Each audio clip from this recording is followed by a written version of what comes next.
Alright, so this lecture is going to be entirely a screencast on this document. We're going to be looking at George Gopin's The Sense of Structure, which is a book he wrote that talks about advanced writing strategies and how to relate to your reader especially.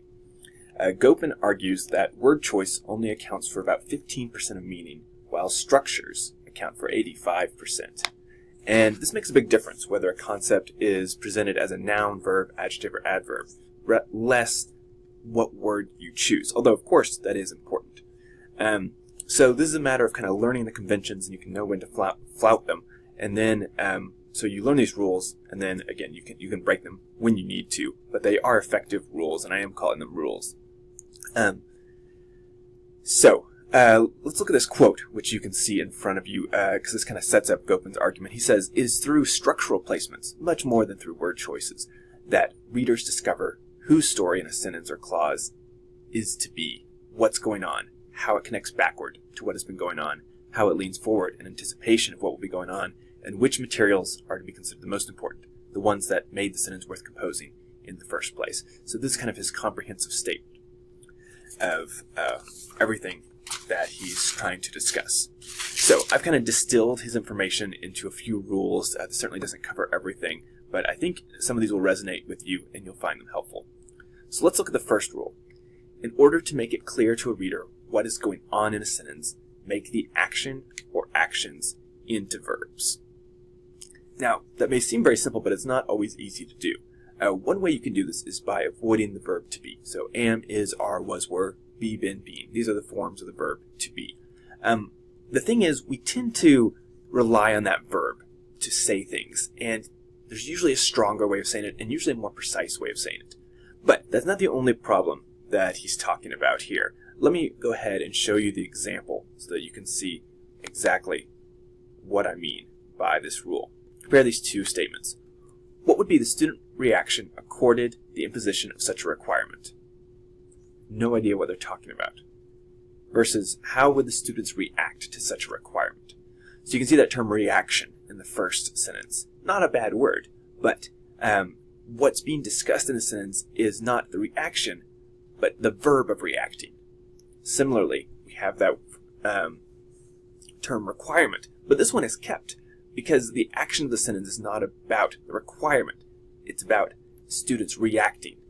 And so it's not wrong to have a verb that's been turned into a noun like that, but it can be a lot more effective to make your main verb into what's actually being done in the sentence. So you might think about what you've written already, and are there places where you relied on those to be verbs, or where you relied on a verb that really wasn't saying what the sentence was doing? So you want to think about who's doing something in a sentence, what they're doing, and then how that verb can make clear the action of the sentence. Okay, next, and this is related, the rule is to change nominalizations into verbs. So what's a nominalization? Well, a nominalization is like those nouns that we looked at in the previous sentence. It's a word that originally was a verb, but has been turned into a noun. And again, this is not in itself a bad thing. The word require is turned into requirement. The word react is turned into reaction. And also, the word impose is turned into imposition. And did you notice in this previous example that that one wasn't even included? It was unnecessary. And so that's another kind of side note, that often you can cut words which are really just cluttering the sentence.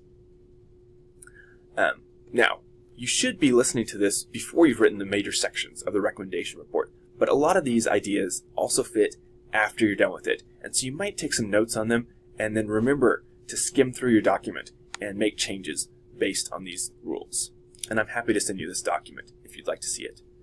So, there's another example for the rule about changing nominalizations into verbs. Look at these two sentences. The purpose of this report is the establishment of an explanation for the improvement of Meals on Wheels hiring younger drivers.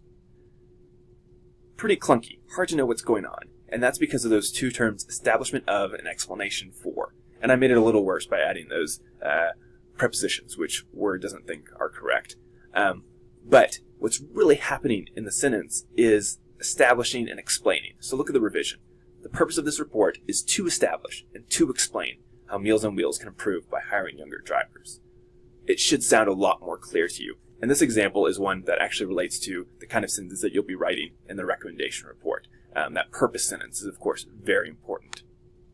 Okay, let's move on to Rule 3. I'm assuming you can pause this if you need to go back and write some of this down. Rule 3. Readers of English expect that the arrival of the grammatical subject will be followed almost immediately by the arrival of the verb. So put the subject right before the verb. Okay, this should be pretty commonsensical. Again, it's not something that's always easy to do when you're first writing, but something that you can easily go back and revise in. So, look at these two examples. Meals on Wheels, an organization that has been attacked by the current White House administration and is known for serving senior citizens, is effective. Okay, and I've made this probably even worse than most people would when writing. But look how we can rearrange the sentence to put that subject and verb right next to each other. Even though it has been attacked by the current White House administration, Meals on Wheels is an organization known for effectively serving senior citizens.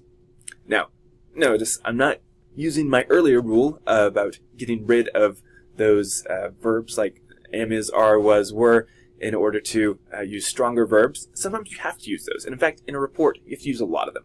But you always want to consider the ability not to do that. Still, look, I took that long aside, an organization that has been attacked by the current White House administration, and put it at the beginning of the sentence. And I showed contrast when I did that. But even though, and that lets us know that in that dependent clause, that is less important information, right? The point of this sentence is not so much about Meals on Wheels being attacked, but on its effectiveness. And so that is what is transferred to the main clause. Meals on Wheels is an organization known for effectively serving senior citizens. Okay, Rule 4. Readers expect the material at the beginning of a sentence to provide a connection backward to the previous sentence. So quickly refer to something in the previous sentence. This is easier said than done, and I know I've said that before, but you want to think about sentences as having some kind of connection to one another. And so even if the material is related, if you don't use the same words or synonyms for the same words or pronouns for those words, readers are going to get very confused about what you're talking about because it will seem like you're jumping even though you might not be jumping. So this is something you have to go back and revise into it. Make each sentence have something that the previous sentence has and the next sentence has, and that'll create a continuity. And so it seems like you're flowing from item to item. Now, that might be the same idea. Your whole topic is about Meals on Wheels, so Meals on Wheels appears in every sentence. Or it may flow from one idea to the next. Maybe you're talking in a burst about Meals on Wheels drivers, and then you're talking about their administration, then you're talking about their funding. And so you move from topic to topic. Look at this example. The Humane Society, like so many other nonprofits that help animals, but with fewer negative connotations than PETA, cares for companion animals even more than other types. Mice are important to laboratory experiments, and other organizations focus more on helping them. So maybe you see the connection between the two sentences, that PETA seems to care for companion animals, other organizations help with laboratory animals, but because I didn't mention PETA, Humane Society, or companion animals, the connection between those two sentences is very unclear. Consider the revision.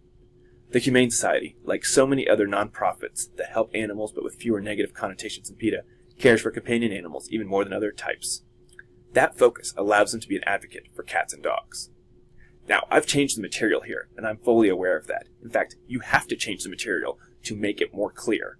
So, see how I said that focus, which refers back to the caring for companion animals. That creates continuity. And when you do this, the reader will not even know that you're creating continuity, but the reader will follow your ideas much more clearly. Again, it's that structure that's so important, less the word choice. Of course, word choice is important, but putting things in the right order in a way that the reader is naturally going to comprehend will help the most. Okay, last rule for this lecture.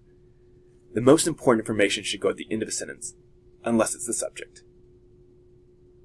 Maybe you don't believe me on this one. Maybe you think the most important information should go first. But really, the beginning of a sentence is where you're introducing the topic, right? The subject. And then you have the verb. And then what comes after the verb usually helps explain something about the verb, why it's important, what it's doing. And so by ending with the most important word or most important phrase of the whole sentence, you create a moment in which the reader is able to see that that is the conclusion of the sentence. Each sentence, like each paragraph, is a mini essay. And so putting that key information right at the end establishes that strong finish and tells the reader that's important. And by the way, this goes back even to Latin, where the word order is less important. And so authors would put the most important information as the last word. And there's a build up to that. And then the sentence feels complete once you end with that key information. Let's look at these last two examples. So, not the Humane Society has cared for companion animals for many years without problems. It's fine.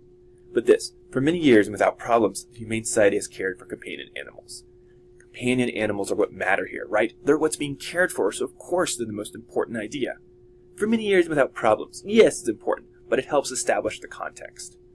Alright, I hope this was helpful for you, and I hope you'll write down some of these rules and apply them as you're writing the major sections of the recommendation report. This is kind of the heart of the class, and it's a class focused on writing, so I wanted to give you some ways to improve your own writing. Thanks.